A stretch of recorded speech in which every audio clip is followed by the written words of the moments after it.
Hello, I am Eric. This is the Long Box Review podcast, and welcome to a spotlight on Doctor Who, as requested by my very special guest and my beautiful younger daughter, Maddie. Hey, Maddie, how's it going? Hi.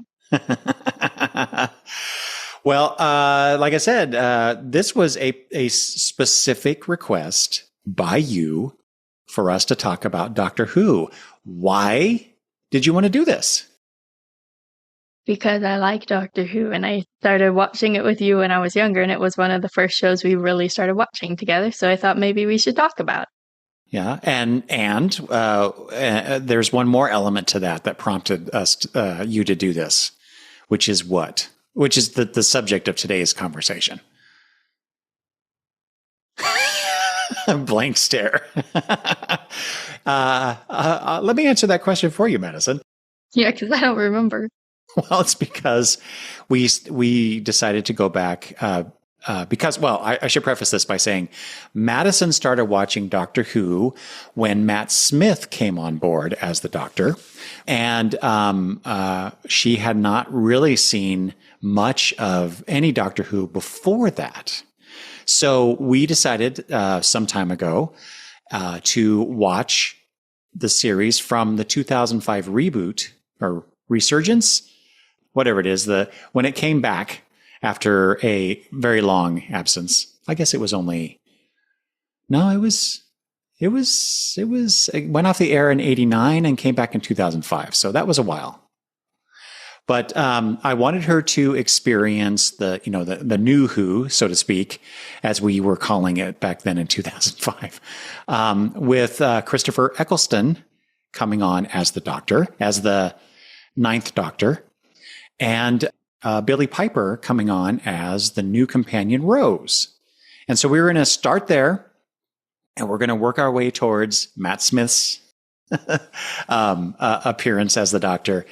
And I guess this is the first of a series of Doctor Who related episodes. Is that your vision of this for this, Maddie? Yes. So even though we're going to be talking about just the first series, starting from 2005, we have already started watching the David Tennant series 2, his first season, and I think we're going to do this series by series. So the first series by Tennant, the second series by Tennant, the third series, et cetera, and we'll work our way through at least Matt Smith's seasons because I have those on disc. I don't know that I have Capaldi's on disc. I don't think I do. So maybe by then I'll have those, or whatever streaming service they happen to be on by that time. We'll talk about that much later, though. But like I said, we're going to talk about Eccleston's first series. Given, Maddie, that, well, let me ask you this first. I know you love Matt Smith. We have talked about this before. You love Matt Smith. You love Amy Pond. And whenever the subject of Doctor Who comes up, you're always like, Matt Smith, Matt Smith, Matt Smith. And that sounded really sarcastic when I said that. That's not how I meant it. But you really like, I love Matt Smith too. He's my favorite Doctor. Mm-hmm. But all these other Doctors, Eccleston and Tennant and those who come after, there's always something interesting about them that I like, even though I think overall, I agree with you, Matt Smith is the best Doctor. And I know a lot of people are going to disagree with that statement, and that's fine. Usually what happens is, and I think it happened with you, is that your first Doctor is your favorite Doctor. My first Doctor was, and I'm forgetting his name. Hold on a second. Okay, so technically, my first Doctor was the fourth Doctor, Tom Baker. His episodes were the ones that I watched on PBS at times throughout the years. And I don't think I saw much of the other Doctors, with maybe the exception of Colin Baker, who was the sixth Doctor, until the 1989 Paul McGann Doctor Who movie, which is not very good. And that was what ended that particular run of Doctor Who. until 2005. Despite the fact that Tom Baker is technically my first Doctor. Which one is that? The fourth. I don't know which one that is. Oh, yeah. Well, again, you haven't seen anything before 2005, I think. Well, I've seen a little bit when it was like on just the TV and whatnot. Right, because sometimes I'll go to the Doctor Who channel on Pluto and watch a little bit of that. All I know about really is the one with the scarf, and I don't know which one. That's the one with the scarf. Yeah, I would argue that Tom Baker's probably before the modern Doctors, it was probably the most well known. He may have had the longest tenure of all the Doctors. I don't know about that for sure, but that's my impression of it. So, but like I said, my point being, usually your first Doctor is your favorite, and Tom Baker was not, even though he was my first. When Eccleston came on, I had not seen much Doctor Who, but I watched it again on PBS. This is before it went to a particular service. I could only watch it on PBS. I kind of fell in love with the guy. I thought he was funny. I thought there was some darkness to his portrayal of the Doctor. And when he left at the end of the first series, I was disappointed. So given that, I wanted to ask you, especially since Matt Smith is your Doctor, what was your basic impression of Christopher Eccleston's Doctor? He was fine. I don't really know. I didn't really like how I don't know how to explain it. Just I didn't like the way he portrayed the Doctor for some reason. I don't know. I liked. Yeah. What do you like about Matt? What is it about Matt's performance that you like? And let's compare it that way. Okay. Because I liked Matt's energy and his enthusiasm, and he's just kind of hyper and really childish in a way. Yeah, kind of yes, good point. He's just kind of hopping around and super excited about everything and whatever he runs into. But yeah, and so I don't know. I just liked it because he's just okay. So you don't think that Eccleston had the same manic energy that Smith had? Is that correct? No, he was a lot more monotone, in my opinion, which I wasn't the biggest fan of, but. Okay. Yeah, I would say you're right. For the most part, Eccleston was kind of, for lack of a better phrase, laid back. But you have to remember, as we found out, I forget which episode it is now, maybe Dalek. He's the survivor, the lone survivor of a war that decimated two races, his included, the Time Lords and the Daleks, right? So if you go through something like that and you've lost everything that is home to you, don't you think you would be not as bouncing off the walls as Matt Smith was? I mean, yes.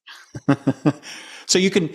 What I'm hoping you would agree with is that we can forgive him for not being like Matt Smith and just appreciate him for the kind of Doctor that he is. And so, were you able to do that through that first season? Yes, I think though, just throughout the entire season, though, my favorite character was Jack. Jack. Okay, well, let's put a pin in that because I want to get to Jack a little bit later, because there's another character that is very important to this series, and that is Rose Tyler. And in fact, she is the first person that we see in the debut episode that's titled Rose. And so we are seeing things from what will become the companion to the Doctor in that first episode. And, Billie Piper had a career. I think she was in music, a music artist in Great Britain. I'm not sure now. I'm going off of 2005 memory. But she was an actress in her own right before this. What did you think of Rose? I liked Rose. Obviously, as Matt Smith's era being my favorite with Amy and those guys, I liked them more. Mm-hmm. But I still liked her. I think she didn't really bother me like I guess some of the other companions have before. She's just kind of like there. And so, There. I would not characterize Rose Tyler as just there because I think she's very integral to not only this first series, but for helping the Ninth Doctor come out of his slump. The way he's feeling about the result of the Time War with the Daleks. But you didn't feel that way, huh?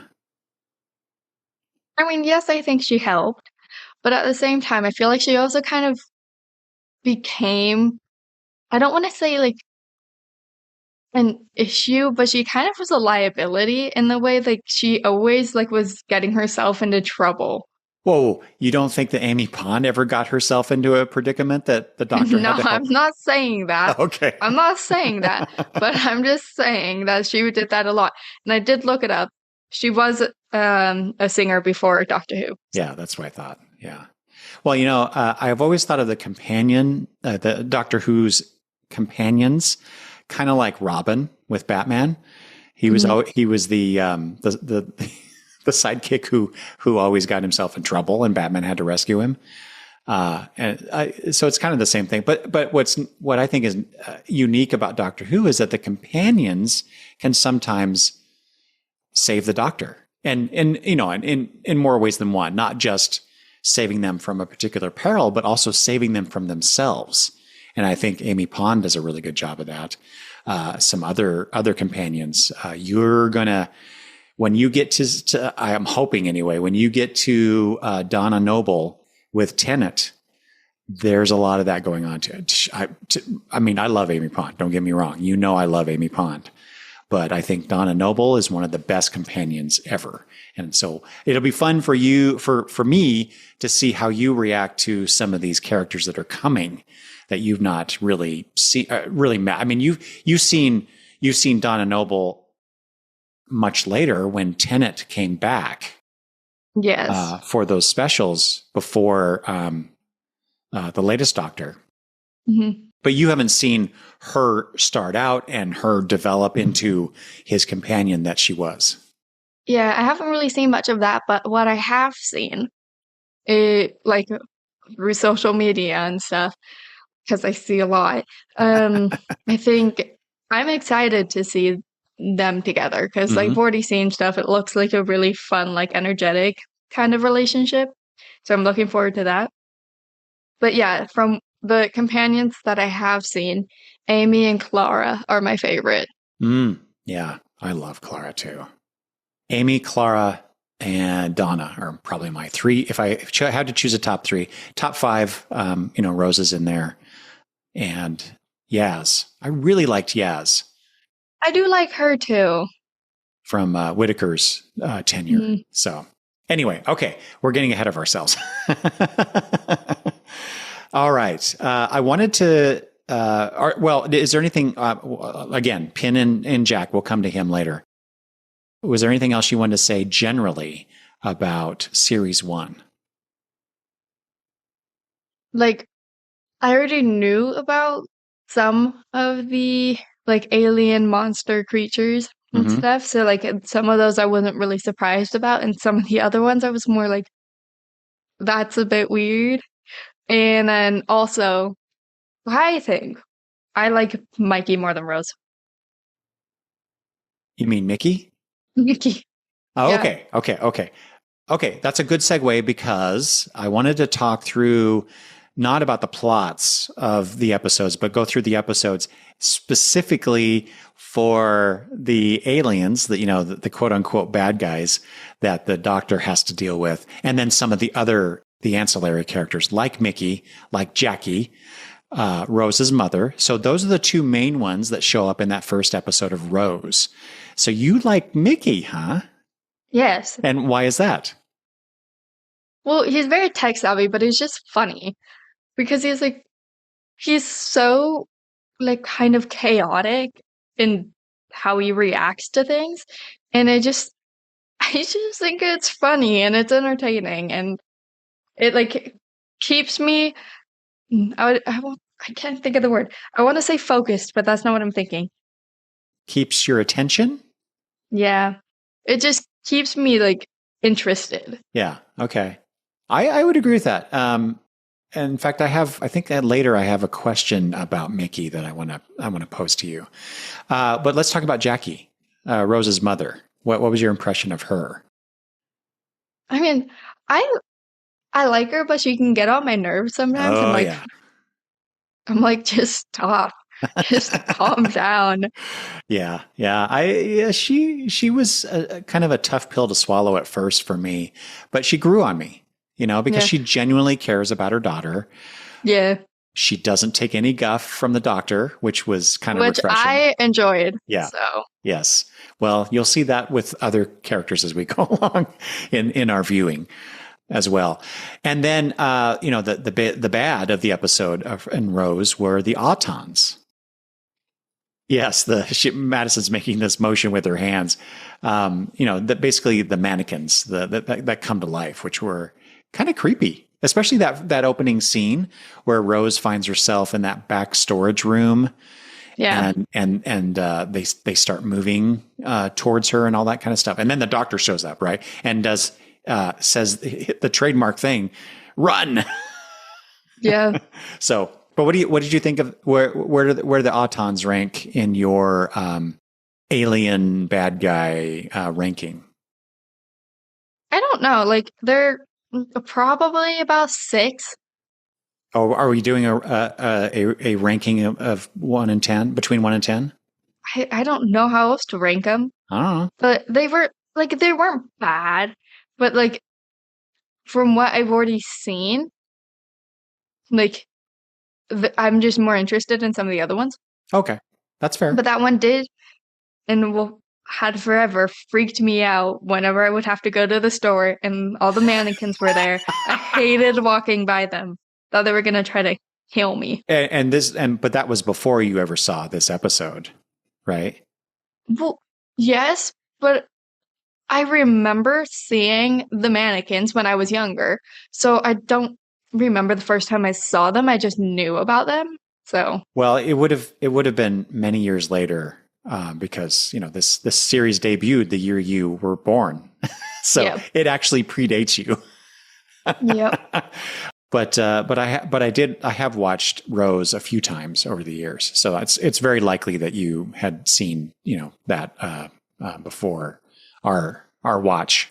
Yeah, I remember them walking down like the hallway, like with the guns and just like shooting at people, and I'm like, no. And there's that great scene where one of the Autons is a garbage bin, and it swallows Mickey. Do you remember this? I think so. I mean, that was funny. Okay. Mm-hmm. Next episode, The End of the World. We get a few characters that will appear later. Cassandra. We have Lady Cassandra. Yes. And the face of Bo. Do you remember that? The big face in the glass container? Mm-hmm. Yeah. So, again, it just floats there, looks tired all the time and like he's sleeping and bored. Kind of like you. What do you think? How dare you? What did you think of Lady Cassandra as an antagonist? I didn't like her. But just the look of her, right? Because she's just this stretch of flesh with a face. Like creative, but to have her be like this, like a big bad, like antagonist villain kind of person, it's just funny because she can't do anything. Right. She just sits there. Well, I mean, she is doing things, but it's more behind the scenes and manipulating things and making things happen, but not physically. If somebody wasn't constantly there, she would be dead. She is so useless on her own. Yeah, but she has I'll just say a certain amount of power that allows her to be the person that she is. And she has that claim. And remember she and Rose kind of go up against each other, because Lady Cassandra believes herself to be the last remaining pure human in whatever year that was. Mm-hmm. And Rose takes a little bit of pleasure in pointing out that she is also human. Mm-hmm. She's a real human. Yeah, and yeah, exactly. And Lady Cassandra isn't all that special. Okay, the Face of Bo. We'll come back to that. This is the first episode in which the phrase "bad wolf" appears. Yeah. And were you aware that that was a reoccurring thing that we would see written on things? Only because I had already seen it with Matt and the newer Doctor stuff in the specials. Mm-hmm. I didn't know where it came from, obviously, but like I knew about it. I knew it Okay. was a thing.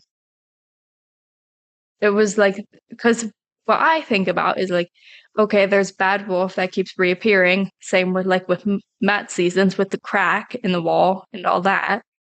So it's just like, yeah. Well, okay. Since you brought that up, yes. I mean, this Bad Wolf was the mystery of the season, if you will, that would recur over the episodes, and then with Matt Smith, there's that crack and what that means. They do this every once in a while. Clara herself was one of those mysteries. The Lost Girl. Yeah. And so I'm curious now that we're talking about this, I'm curious what you're going to discover with Tennant in his first series to see if there's anything going on there. So you have to keep an eye out for that, I guess, huh? Okay. Then we get the Unquiet Dead. And this episode is funny because when Madison said, "Hey, I want to talk about Doctor Who on the show," and I'm like, "Okay, let's do that." I said, "Okay, I'm going to send you the Wikipedia page for all the episodes so you can read the synopses and become, have that information in your head so that we don't forget something." And we both told each other independently that there was one episode. I mean, that sounded weird. We told each other independently. We both came to each other at different times saying we both did not remember this one episode. We did not remember this episode, right? Because I read the description and I'm like, I don't remember this at all. And you said the same thing.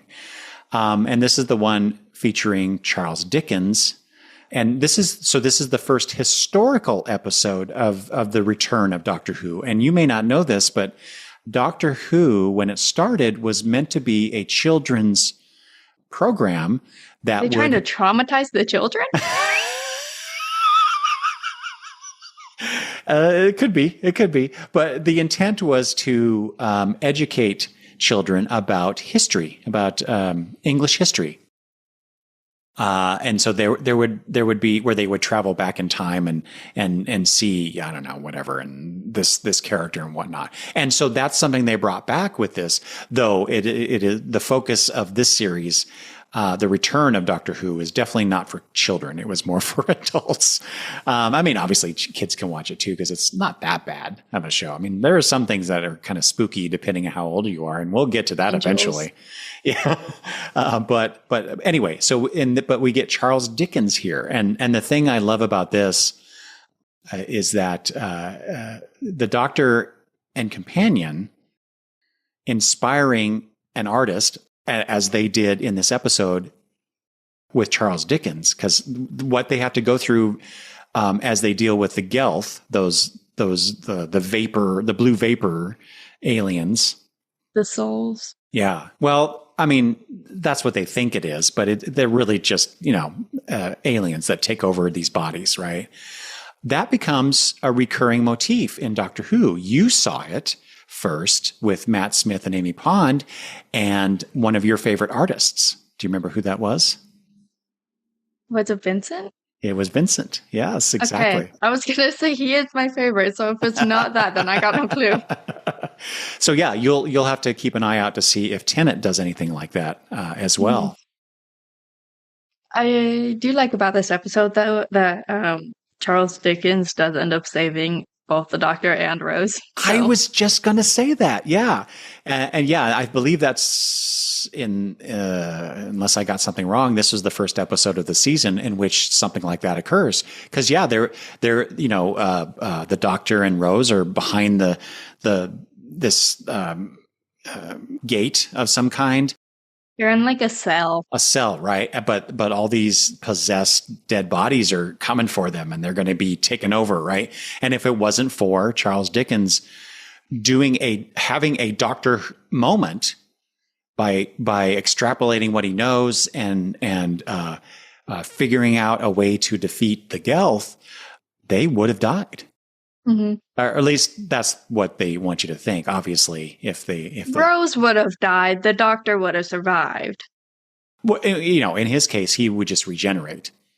But exactly, that's what I'm saying. The Doctor won't actually ever die. Yeah. In that kind of situation, but next was the Aliens of London, and your favorite. I know your favorite, Maddie, the Slitheen as the antagonist aliens, right? They look so bad. I kind of like the Slitheen. It's so hard to say, the Slitheen. And what I think about them is that you could buy a costume at like a Spirit Halloween and easily make that. Like, it's not that difficult. It looks like a blown up thing, like one of those inflatable like costumes that they like maybe just painted and like framed weird. Just didn't like them, huh? So you don't like the design, but what did you think of like the kind of like the plot involving them and their interaction? Because actually the Slitheen here is a family of aliens, as opposed to a whole race that's trying to do something like the Gelth. I guess I don't actually remember that now, but what did you think of that situation involving the Slitheen? We gotta move on from that because I can't say that word too many more times. It's fine. They come back later, so you're gonna have to say it anyway. I know, right? But I like the concept and the idea that they had with it. Like overall, I did like the these aliens and like the family aspect of it. I liked that. It's only how they look that I didn't like. What did you think of their ability to basically make meat suits out of humans and get inside them? So they're cosplaying. See? They are. But I mean, it's definitely like, it's interesting. Like, yeah, that's like definitely like something that's like, okay, that's like a cool idea. But how they do it is just like, it's crazy to think because when they're out of it, they're like 10 times bigger. And I'm like, the logic behind it. Well, they kind of address that in the way that they were constantly like they had gas all the time. And it was because they were, trying to, just like when you don't do this, but I do. You suck in your gut because you're having a little too many beers these last few months, and you're suddenly not fitting into your clothes very well. And then, because you're sucking in your gut, maybe you might be tooting a little bit here and there. I don't know. I've never done that myself, but I've heard of it. You sure you're not outing yourself right now? Exposing yourself? That's what I do in this show, Maddie. Spilling the tea. So anyway, spilling the tea. Okay. Anyway, this is the first two-parter of the season. And it also features the first appearance of Harriet Jones. Do you remember her? She was the politician. They call them MPs over there that was involved with this situation. I feel like I do, but like I also don't, because I feel like really what I remember is the main three, and then the one like prime minister or whatever, whoever she was. I think you're thinking of Harriet Jones. She was not the prime minister then, though. The one that the Slitheen took over? Oh, no. I'm sorry. Yes. No. Yeah, you're right. It's not Harriet Jones. It's whoever, Margaret, I think her name was, which we'll talk about later. Okay. Anyway, so Harriet Jones makes an appearance. She has an interesting, she was great. I thought she was great. She comes in and she's all matter of fact. She's she doesn't freak out with the situation. She's just like, she's very British in that she's just, okay, we're just going to handle this regardless of how ridiculous it looks. And I love that about her. And she was the one that was always flashing her ID in front of people, even though they know her. Does that ring a bell? I think so. Okay. Still not like super clear, but yeah. Okay. All right. And like I said, this is the first of two parts. The next part, part two, World War III. Again, continuing with the Slitheen. Trying to blow up London. Yep. Okay. So besides that plot and having, the Doctor and Rose having to resolve that with the Slitheen, this is where, and getting back to Mickey, this is where Mickey is offered a spot on the TARDIS, but he turns it down. Yeah, what a freak. Anyway. So you think that was the wrong choice on his part?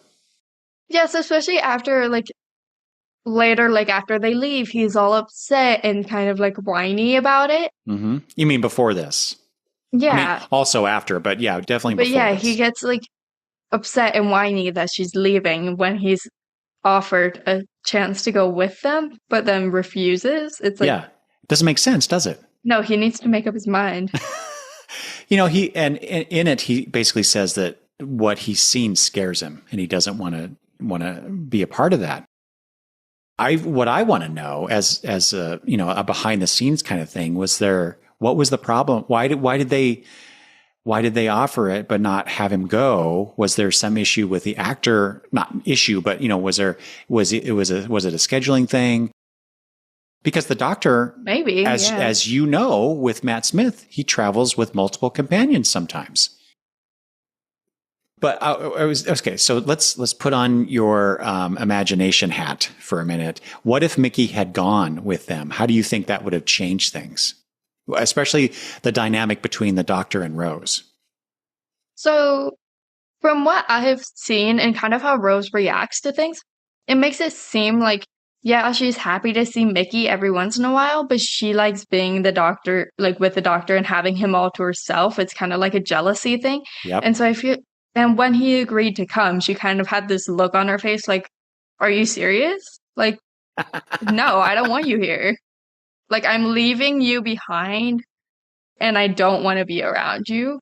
That's kind of the energy and reaction her face was giving off. Okay. So do you think, how does that make you feel about Rose then, if that is true? I'm trying to like Rose, but I really haven't liked Rose too much. She's fine. Not the best. Not your top 5. Not at all. Okay, let me ask you this before we move on to the next episode. If you were Mickey in that situation, would you go in the tiny box with the crazy man? Yeah, see, I don't care about how she feels. I'm going with the Doctor no matter what. I want some crazy adventures. Right? It'd be fun. Oh, man. Yeah, I would definitely get on that TARDIS. Yep. All right. I mentioned this episode before, Dalek. Obviously, the Doctor goes up against a Dalek. And so this is his first realization that some Daleks, or at least one Dalek, survived the Time War. And I don't know if you remember this, but he is furious. And he is, I would even say he's scared for probably a few different reasons. But yeah, what was your impression of that interaction? Because he's really pissed. I understand why he's so mad, because he thought his entire race was out and then all the Daleks as well. But if he alone was able to survive, why wouldn't a Dalek be able to? Yeah, logically, it stands to reason that somebody, yeah. But more importantly, what was your reaction to how the Doctor was portrayed in that episode? He was whiny and annoying. Oh my God. In my opinion, in that episode. Wow. Talk about spilling the tea, Maddie. Jeez. Hey, I'm spilling the tea about the Doctor, not about myself. Okay, so as I said earlier when we were talking about Eccleston's portrayal of the Doctor, the Dalek represents everything that he fought and lost. Right, his entire race was wiped out except him, and here's this reminder and the threat of future violence between them. I completely understand his reaction. And I don't find it whiny. I find it sympathetic. I feel for the Doctor in that scene, in that moment. And he's not thinking clearly too. He immediately wants to destroy the Dalek or is trying to get the guy that has collected the Dalek to do something about it. And it was really Rose that kind of talked him down a little bit. And that's what I like to see, is that it's not just the Doctor showing the companion these marvelous and terrifying things, but the companion has a role too. It's not just one-sided. And I thought this episode did a really good job of showing that. I am sympathetic towards the Doctor in some points, but for this certain episode, I wasn't really feeling very sympathetic. Okay. Maybe it's just because I'm cold-hearted. I don't have sympathy for some people, but okay. I don't know. I just want to mention that this is the first appearance of Adam, because he's in the very next episode called The Long Game. Oh, wait, no, we didn't. I didn't ask you the main question here, which is, what do you think of the Daleks? Because you had seen them before, obviously, but this is the first appearance in the new Doctor Who series. So I guess, since this is not a surprise to you, the Daleks are not a surprise to you. How do you feel about the Daleks being one of, if not the major foe, one of the major foes the Doctor goes up against throughout time? I like the Daleks. The Daleks, the Cybermen, and the Angels. In my mind, those are the big three. Ah. And in my opinion, they are the best, or my favorites that he goes up against. Obviously, hate the Angels, but I also really like them. So, love-hate relationship with them. Yeah. But yes, the Daleks, I really like the Daleks. I mean, obviously, I have a little Dalek. So, I like them. I think they're cool, they're creative. They actually have an interesting look. I like how Really? they are. And the big, bad Dalek, the controller, he's weird. But it's definitely it's interesting, having them be not human, but they're their own thing. And I mean, I do find it funny the way they talk, and also just how they their favorite thing to say is just exterminate. Exterminate. Yeah. You mean humanoid? They don't look Yeah. like a human. Yeah, because they're mostly machine. They're really a cyborg. They are another version of the Cybermen, or vice versa, right? Because the Cybermen have a human brain, but the Daleks are these mutated things that are contained in their armor. Yes. So, okay, all right. Like I said, also they're little they don't really have arms, but they're two things. Oh yeah. That's what I was going to say. Their arms and stuff. I was going to say, come on, Maddie. It's a plunger and a ray gun. Come on, that's stupid. That's silly. It's funny. And again, they don't have arms, but they use them and move them like they are their arms, like they're little T-Rexes trying to do things. Okay. Wow, I hadn't even thought of it that way, but of course I was just joking, because I love the Daleks. I don't care about the plunger arm and whatnot, but I mean, it really is a plunger, though. Yeah, it is. I know. I love it. It's like a tiny little baby plunger. And their design, I just love. With the little spheres on them all around, and that conical kind of shape and everything. They're the TARDIS inside out. Ooh. Because when it is has all the lights on the sides, and it's all the circle bulbs and stuff, So literally what they look like, just more of a bronzy gold color. I hadn't thought of that either. Good observation, Maddie. All right. Like I said, Adam first appears in Dalek. He's just like this genius level dude that's working for the guy that owned the Dalek or possessed the Dalek. And then he ends up, because that whole underground compound gets blown up at the end of Dalek. He escapes with the Doctor and Rose, and that's where we get the Long Game episode, where the Doctor and Rose and Adam, so to speak, go up against what is called the Jagrafess, and the editor, played by Simon Pegg. What do you think of that particular? Do you remember that episode where everybody's? Is that the game? No. I was going to say that's not the game show one. No, because I'm thinking of the game show one, but that's not. That comes later. Right. Mhm. So, but this is Satellite 5, and all the news is being transmitted from Satellite 5. And basically the episode is about being manipulated into. Isn't that where that has like the big weird like alien thing that's trying to connect to people's brains, and then like if you Yes. screw something up, it eats you? Yes, exactly. Because they all like to eat you. Yeah. And there are, people in the control room, and everything is, they're basically frozen. They're dead, but they're frozen. Yeah. And the editor, played by Simon Pegg, like I said, is the one who, is the go-between the Jagrafess and everybody else. The Feta.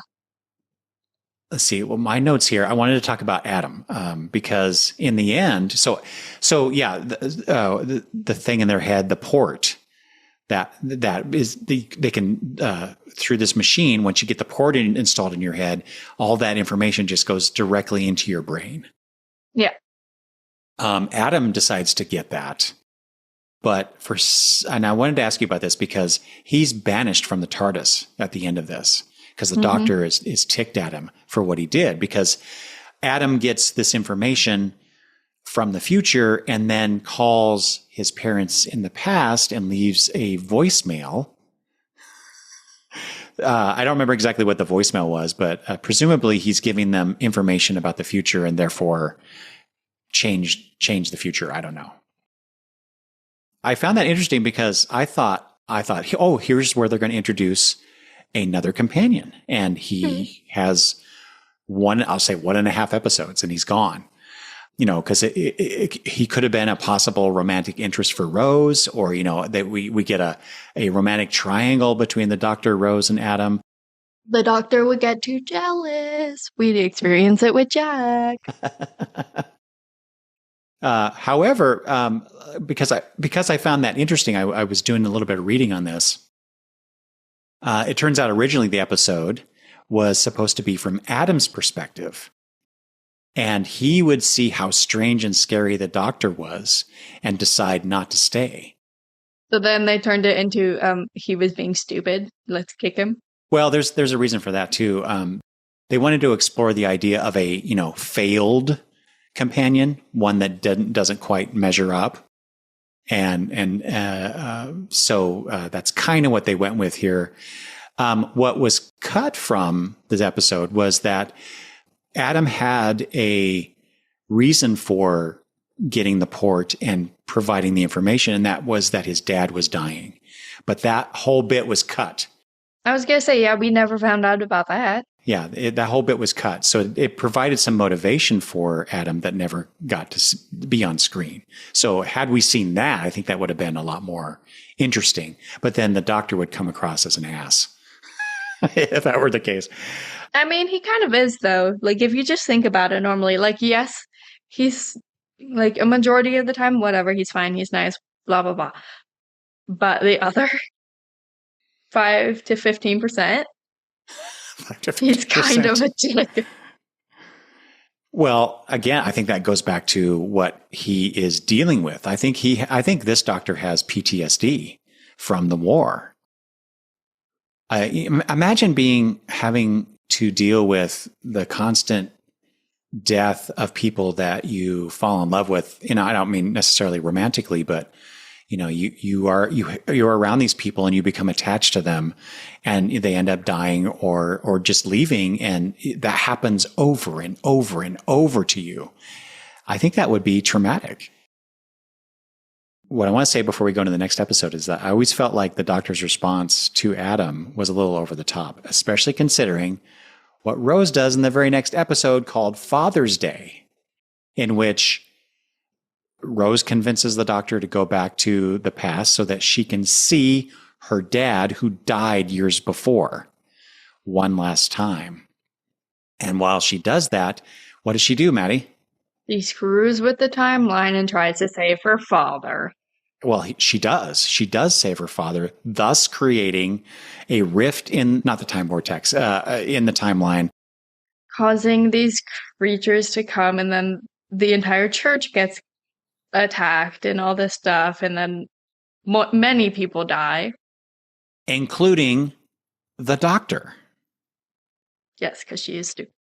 And these creatures are called Reapers, and what they do is when there is a rift in the timeline, they come to basically repair it.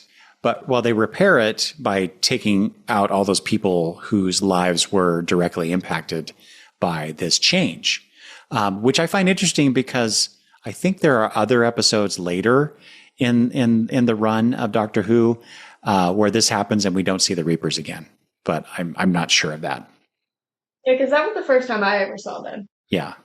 Again, the Doctor dies, and, Rose theoretically would also die in this, but it is because of Rose's father who makes that sacrifice. So again, like Charles Dickens, it's somebody else outside of the TARDIS realm that saves the day.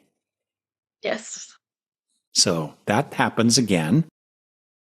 Any thought on the Reapers? Since you did not like the Slovene, these are CGI created flying monsters. They look better than the Slovene. Okay. I mean, okay, but first, see, I'll be a little more lenient because I'm very judgmental of CGI from when it was first starting to become like a really big thing to like how it kind of was developing. Because I thought it was pretty iffy in that early like 2000s, like 2005 to like around there. Wasn't great in my opinion, but I also grew up where CGI was like the Marvel films and Star Wars and stuff like that. Really good, yeah. So that's what I'm saying. I'll be a little more lenient about it. But yeah, I mean, I liked it. Okay. But I will say this though. Doctor Who, I think, for the shows that I have seen that like I've really been watching that have like from 2005, like when they started, like Supernatural and Doctor Who have always had some pretty good like monsters or like supernatural things. Like it always looked pretty good in my opinion. So, which is interesting because one of the complaints thrown at Doctor Who over the decades has been how cheap the production values were. See, that's the only time I think about that is this Levine. So, well, and I'm really referring to pre 2005 Doctor Who. So, it'd be interesting if we ever go back and watch some of those together to see what you think of that. But let's move on to the next episode, The Empty Child, another two-parter. I did like that one. Okay. That one was a good one. I agree. So we get the Doctor versus a creepy gas mask-faced boy. Are you my mommy? Yes, exactly. But this is the episode that introduces Captain Jack Harkness, played by John Barrowman. And so you are a big fan of Captain Jack. Why? He's scandalous, he's funny, and he just has like this, it's not childlike. He has this more mature kind of personality that he likes to play with and like kind of use it to his advantage in a way, Oh, yeah. trying to kind of be really seductive towards everybody and everything. And it's just really funny to me. And his whole like thing with Rose when he saved her and stuff, his whole like, oh yeah, let me take care of you. I got you. Like, come dance with me, drink with me, all of that. It's just funny. And I forget, is it this episode or the next one where he kind of comes on to the doctor too? It's the next episode, I think. Yeah, yeah. What did you think of that? I really just thought it was more funny when he's like, okay, whatever, Rose, like, meh, fine. But when he really started going at it for the doctor, that's when I was like, okay, I really like him because this is just super funny because the doctor was just like, leave me alone. And he's like, ooh, come here. So do you think, though, that Jack coming on to Rose and then later the doctor, do you think that was just to manipulate them or was there something there? Oh, it's 100% a manipulation tactic. Hmm. I feel like that's how it is with him. Obviously, he has a thing for the doctor. He does, like, in the later seasons, he knows who the doctor is and he's like, oh, I like you. Come here. But I also think, like, he doesn't really, like, actually have a whole, like, real connection or anything. I feel like he's just, like, doing it more for fun in a way. Hmm. It's not like, oh, I actually like you. I want to be with you. It's more of, this is fun. Why not? Okay, I can see that. I will say I kind of like the polyamorous aspect of Captain Jack. And I think you will be, well, it'd just be interesting to see your reaction to Jack as you see him more in the future. And I don't know if I don't remember if I told you about this or if you're aware of this. They spun him off into another show that would, I think, debut the following year, or maybe 2007. I don't remember now, called Torchwood. Yeah, we talked about this. Yeah. Okay. Yeah. So he's the star of that. I don't have those discs. So we may have to eventually watch that though, because it spins off of Doctor Who, but definitely doesn't have the same vibe as Doctor Who. And I know they were thinking about doing the same thing with Clara with her own like little TARDIS, but was the restaurant. I remember there being talk of them maybe thinking about doing something with her, and then it just never happened. I think that was more wishful thinking on fans' part than any actual plan. But I mean, make It would perfect have made a good sense. show. I think so too. Okay. Yeah. Are you my mummy? Oh my God. That's still kind of creeps me out to this day. Mummy? So the next episode is the Doctor Dances. And this is where we find out that it's not an alien entity per se. It's Jack's fault. Yeah, it's Jack's fault, but they're called Chula nanogenes. And you're right, it's Jack's fault. Do you want to go ahead and explain why? He trying to fix his spaceship. In other words, he's a thief. And con man. He's a thief and a con man. Yeah, you're right. Because he did take that Chula ship, or I don't know what it was, but it basically it's a medical device. And yes, and then the nanogenes in trying to repair the injured. In this case, the injured were wearing gas masks because it was set in during World War II, and they were afraid of the gas bombs that the Germans were dropping or could drop on London. And so when it repaired the young boy, it thought the gas mask was part of that DNA of the child.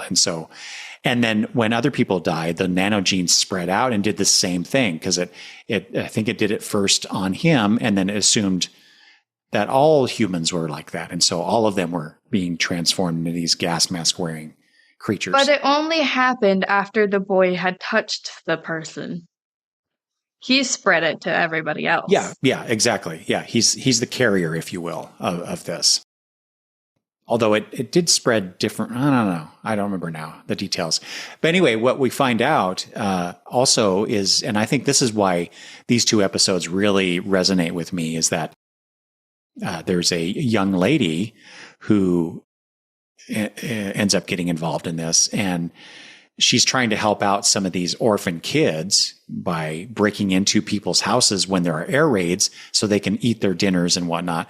But it's because they don't have anybody. So she's like their mom. And then we have the young child always running around saying, "Are you my mommy?" It turns out, yeah, that that kid is her mom, is his mom, I should say.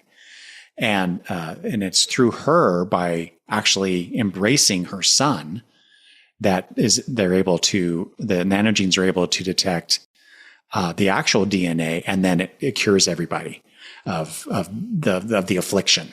Right. And I just thought it was a really neat story involving this young woman. And the family that she creates in this horrible situation.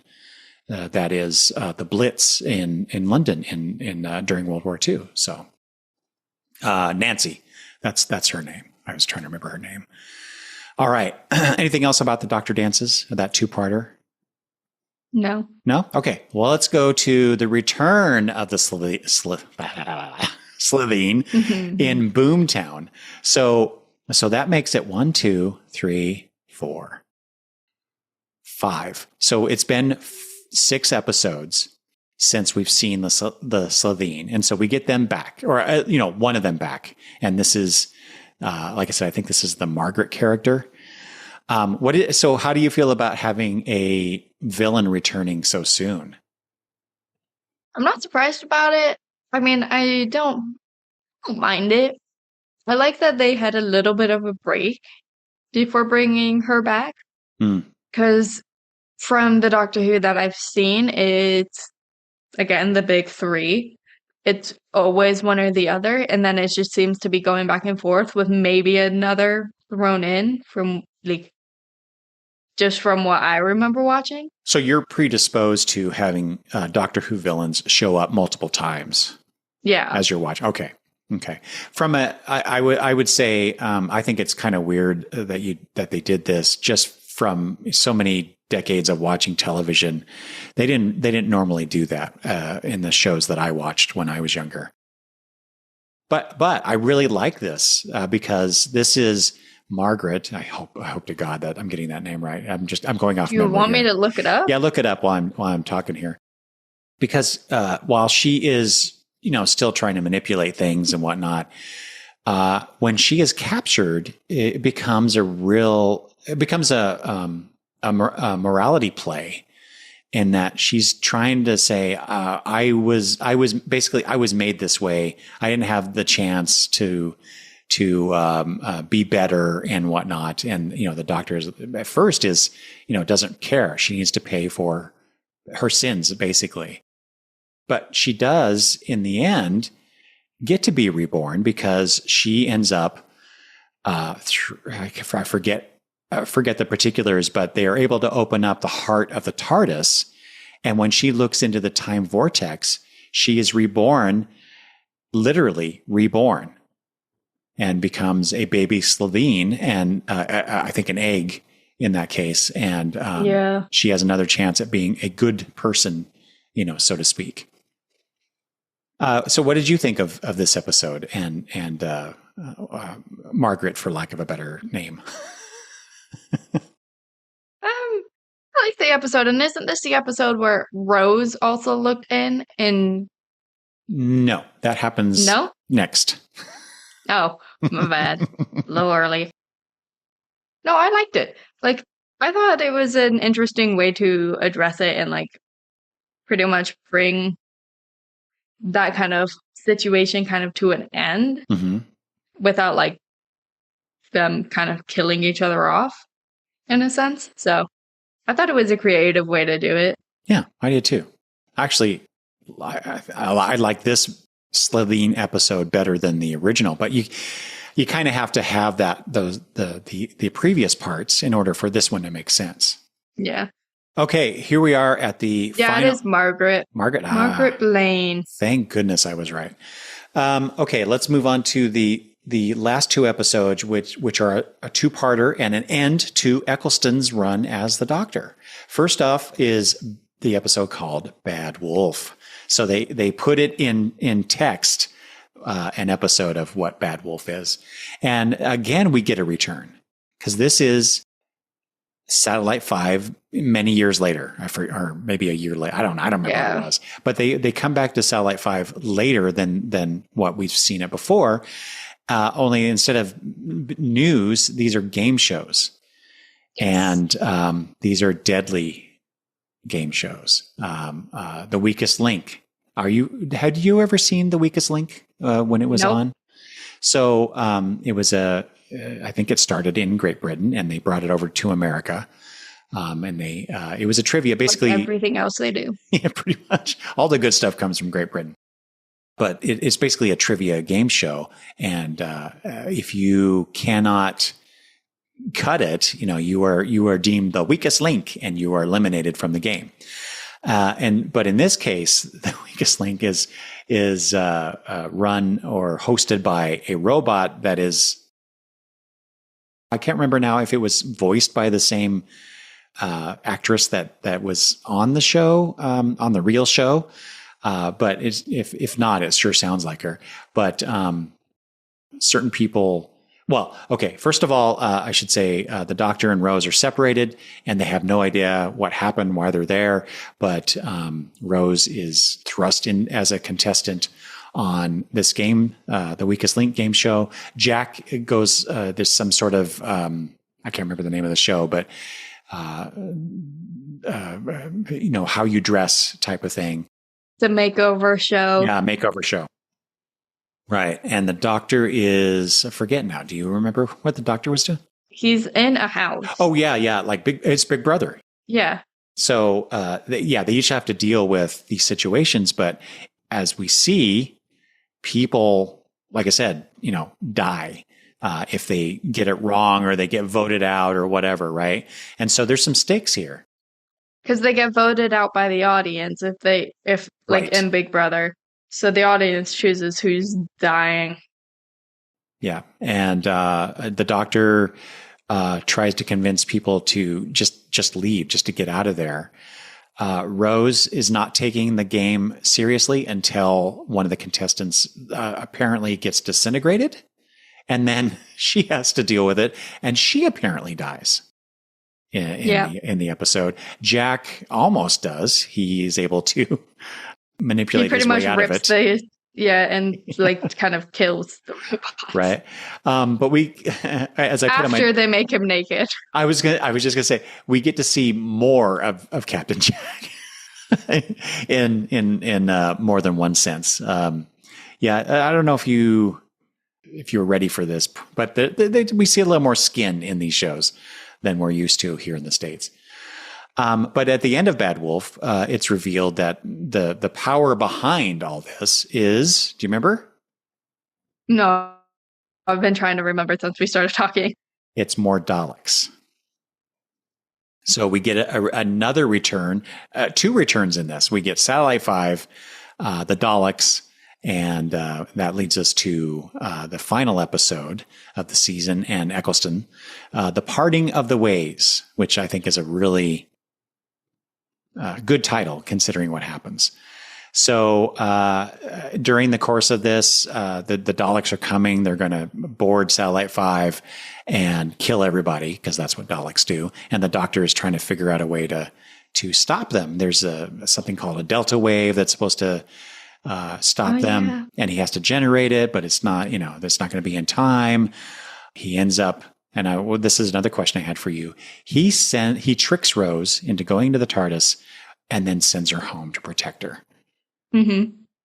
Do you think that was the right decision?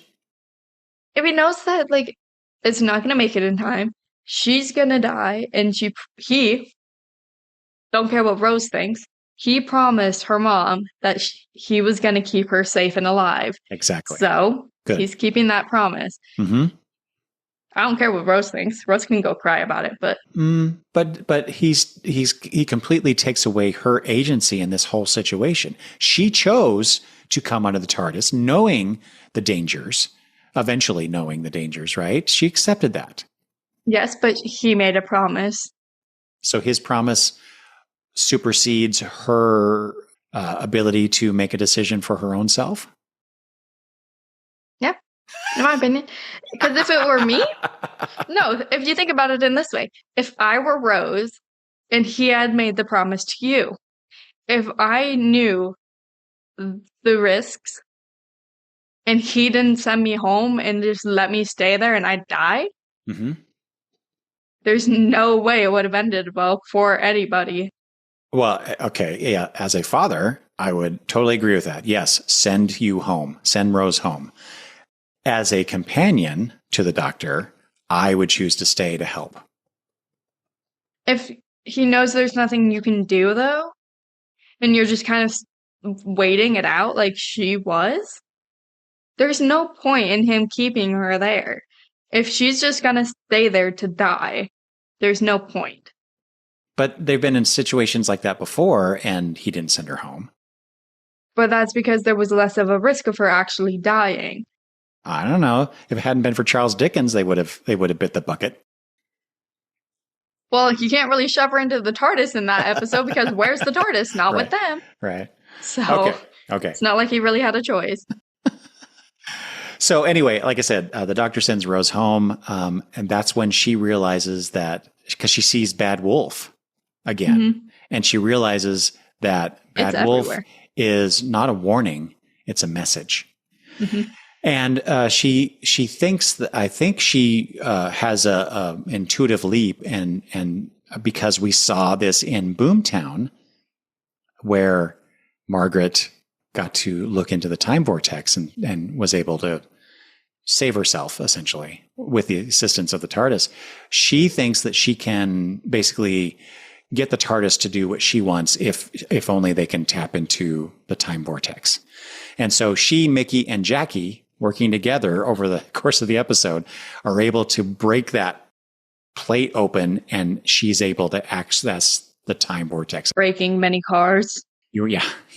That's what you were thinking of earlier. Yeah. That allows her to take the Oh, TARDIS yeah, now back. I remember that. Yeah. Mm-hmm. Take the TARDIS back. And during the course of this, of course, Jack dies Yeah. fighting against the Daleks. But when she returns, he's dead. He is dead. But it's only Not for long. only through the intervention of the now time vortex powered Rose. She's able to destroy the Daleks, return Jack, and save everybody.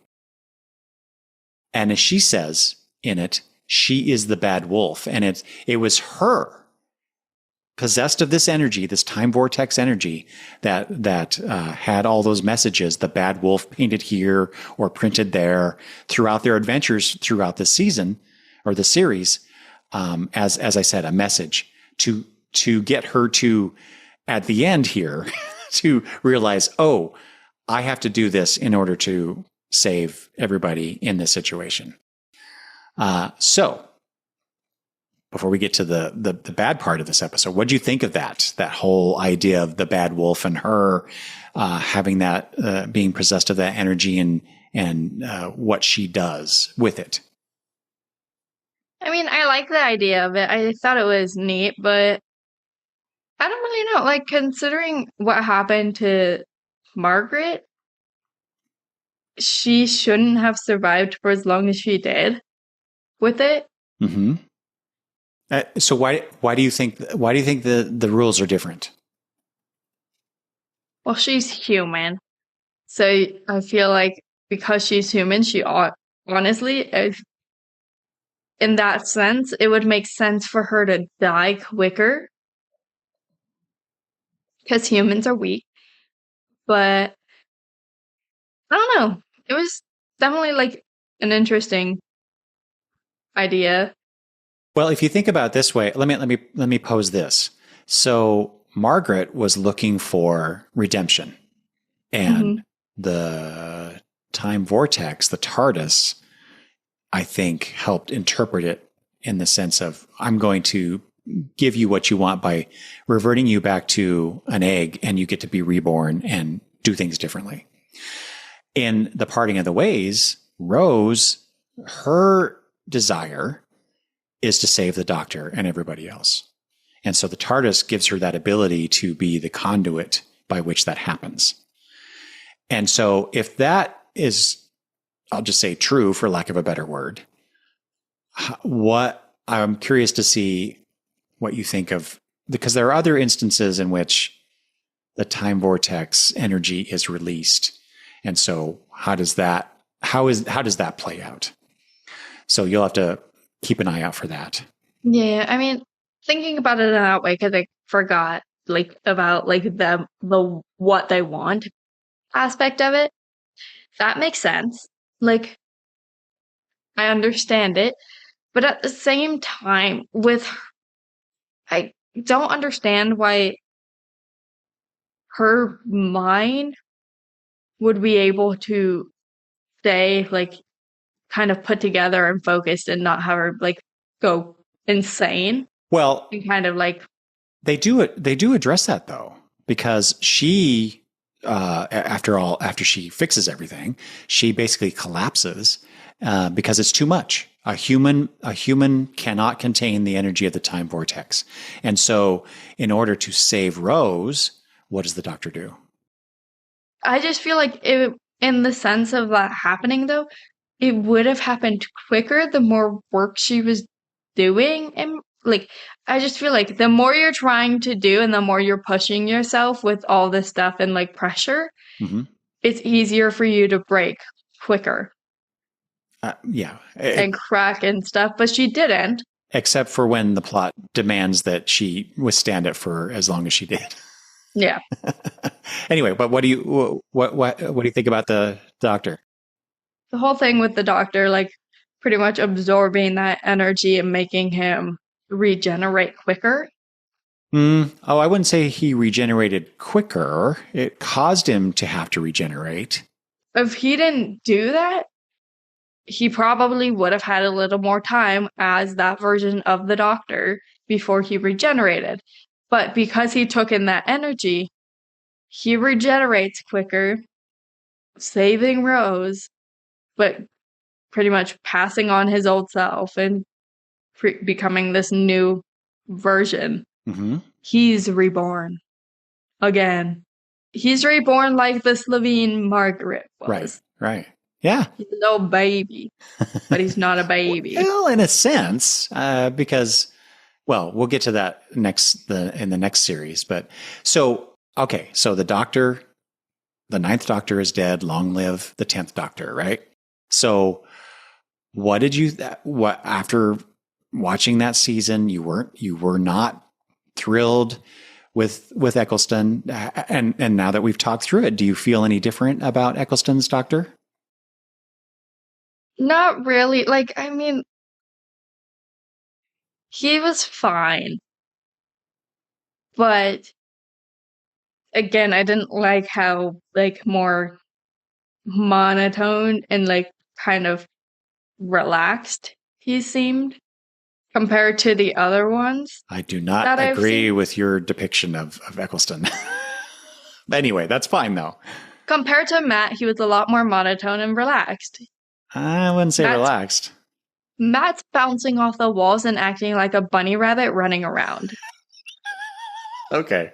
All right. I guess Eccleston is not. I'm not interpreting relaxed in the same way that you were. Okay. That makes sense then. Okay. But you did get to see Tennant for his first appearance. Although you had seen Tennant before because of various episodes we'd watched. But what did you think of the way he was introduced here? I thought it was funny. He's just the personality change I like. Tennant already had more energy and I don't want to say kind of personality to him, but he kind of does for not I don't really know how to explain it better than that. But he has more to him than what I thought Eccleston did. Definitely not monotone, huh? No, he's not. And he seems like he has a more like joking kind of personality, especially with like one of the first comments he makes about he doesn't even care really how he looks as long as he's not ginger. Right. And I just thought that was funny. Yeah. So, Yeah. All right. I just have a few more questions for you regarding series 1 of Doctor Who. Obviously, Captain Jack made an impression on you, so that was one of my questions. Do you want to see Captain Jack again? Yes. obviously, Yeah. got to see more of him. What was your favorite alien out of all these? Since now that we've talked through them all, Mm, I like the mannequins. the Autons. Okay. They're staying the mannequins in my brain. Okay. That's Yeah. all they will ever be. And the gas masks. The nanogenes. Yeah. Okay. All right. I still like the Slovene as well. I agree with you, but I really like them. Okay. And then what was your favorite episode or episodes? Game show and probably, or are we counting the Christmas episode? No. Okay. Then, yeah, probably game show. Bad Wolf. Yeah. Okay. Interesting. Because I would choose The Empty Child and The Doctor Dances. I was going to say, I was also thinking about The Empty Child. I think those two are my favorite, but I also feel like they are some of the most chaotic episodes, which is partly why I like it so much. Because there's so much happening and there's so many different like little side stories going on throughout the entire thing. Oh, that's with true. all the different characters and people who are a part of it. So Right. See, and I like those two episodes, The Empty Child and The Doctor Dances, because of the story. And we know ultimately what all that, are you my mummy thing, what does that really mean? So those are my favorite. I also really like Rose because we get a really strong opening to this new version of Doctor Who for both characters. So that's always been one of my favorites. So while we have started watching Tennant's first season, because like you said, you like that Christmas episode, the Christmas special for his first episode. I wasn't sure if it was him or not. I couldn't remember. It's all him, but yeah, that's where we'll start next time. So we'll talk about that series once we get through it and schedule some time. So yeah, like I said, this was your idea. You wanted to do this. So do you have any parting words for our listeners? No, not really. Well, I will ask the listeners, because I know there's a lot of Doctor Who fans out there. Many of them listen to the show. That if they have any questions for us or comments about anything that we've discussed about Eccleston's series, that they can reach out to me at longboxreview@gmail.com. They can leave voicemail or text me at 208-953-1841 or reach out to me on social media at Longbox Review. Maddie, do you want to give out any of your socials, or do you want to keep that close to the vest, as they say?